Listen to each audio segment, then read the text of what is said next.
পরশুদিন শুক্রবারে গরুর মাংস দিয়ে ভাত খাইলা? আমি তো মাংসের কথা কই নাই, আমি কইছি আমার মন চাইছে বড় একটা বোয়াল মাছ খাইতে। আপনার পোলা কি শুনে নাই? বোয়াল মাছ জানো, আমার হাতে তো টাকা পয়সা নাই। তাহলে বিয়া করছিলি কেন? তোর বউ শখ করে একটা বোয়াল মাছ খাইতে চাইছে, ওইটাই যখন মাইনা দিতে পারবি না তো তোর বিয়া করার কি দরকার ছিল? হ্যাঁ দেহি বাজার থেকে কিনে আইছো, ব্যাগটা মারে দাও। নেও, আমি গেলাম। এই দাঁড়াও,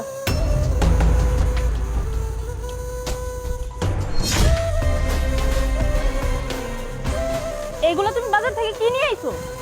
তোমার না আমি কইছি যে বড় দেখে একটা বোয়াল মাছ নিয়ে আইবা। এই যে বেগুন, বেগুন দিয়ে আমি কি রান্না করবো? তোমার বেগুন তুমি খাও। এইটা কি আলু নিয়ে আইছো? এই আলু তুমি খাও। আরে বৌমা, তুমি এটা কি শুরু করলা? হ্যাঁ, বাড়িতে একটা শ্মশান বানায় ফেলছো। তুমি না পরশুদিন শুক্রবারে গরুর মাংস দিয়ে ভাত খাইলা? গরুর মাংস তো আমি শুক্রবারে খাইছি, আমি তো মাংসের কথা কই নাই, আমি কইছি আমার মন চাইছে বড় একটা বোয়াল মাছ খাইতে। আপনার পোলা কি শুনে নাই? কি নিয়েছে এগুলা? এগুলা দিয়ে আমি কি রান্না করবো? বোয়াল মাছ জানো, আমার হাতে তো টাকা পয়সা নাই। হাতে টাকা পয়সা থাকলে তো ঠিকই বোয়াল মাছ লয়ে যেতাম। তাই তাহলে বিয়া করছিলি কেন?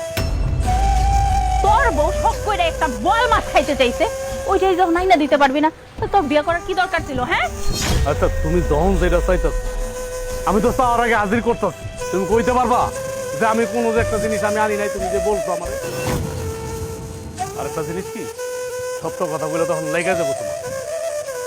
মাঝে মাঝে সত্য কথা কইতে নেই, কিন্তু এখন না কই আমি পারতাছি না। তুমি যেভাবে আমার অপমানটাই করলা, বেগুনটি ফিক্কা মারলা, আলুটি ফিক্কা মারলা আমার শরীরের মধ্যে, তোমারে খাওয়াইতে খাওয়াইতে আমার যে দোকানটা আছে না, এই দোকানটা অর্ধেক শেষ হয়ে গেছে। কি কইলি তুই? এই 2-3 টাকার জিনিস খাওয়ায়া কইতে তোর দোকানটা আমি খেয়ে লাইছি? আমারই কপালটা খারাপ, আমার ভাবে না সবচেয়ে বড় ভুল করছে তোর মতো একটা পোলার লগে আমারে বিয়া দিয়া। আমার জীবনটা তো পুরো শেষ করে দিছে, পুরো শখ আল্লাহ আমি পূরণ করতে পারি না। দেখছো মা, কত বড় কথা কইলো। এবার আমি তোমারে কই, তোমারে বিয়া কইরা আমার জীবনটা পুরা দোজক হয়ে গেছে, পুরা দোজক। দোজক খানা বানা ভালাইছো তুমি আমারে। কি কইলি তুই? আমারে বিয়া করার পর তোর জীবনটা দোজক হয়ে গেছে? তোর তো কপাল ভালো যে আমার মতো মাইয়া তোর লগে এতদিন সংসার করে আইছে। আমার জায়গায় যদি অন্য কোনো মাইয়া থাকতো না, কবে তোর কপালে লাথি দিয়ে এই বাড়ি থেকে চলে যাইতো। বৌমা, তুমি এইগুলা কি শুরু করছো কত? তোমার এই লোভের কারণে দিন দিন আমার ছেলেরা ধ্বংস হয়ে যাইতেছে। তুমি যখন যা চাইতেছো সব দিতেছে। আজকে শাড়ি লাগবো, কালকে গয়না লাগবো, বড় মাছ লাগবো, মাংস লাগবো, রাজকীয় হাল লাগবো, সবই তো দিতেছে। তাইলে তুমি আমার সামনে আমার ছেলেরে তুই চুঙ্গারি করো? হ্যাঁ, আপনি আমারে কথা শুনাইতেছে? আপনি পুরাটা গ্রাম ঘুরে দেখেন তো, আমার মতো মাইয়া এরকম ধৈর্য ধরে কোন সংসারে পড়ে আছে?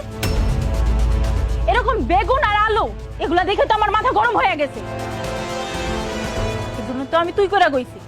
মা, ওরা চুপ করতে কইতাছি। দরকার আজকে দিয়ে খাক, কালকে আমি বড় বোয়াল মাছ আইনা দিব না, যেমনেই পারি। বৌমা, আমার ছেলে তো কইছি কালকে তোমারে বড় দিকে একটা বোয়াল মাছ আইনা দিব।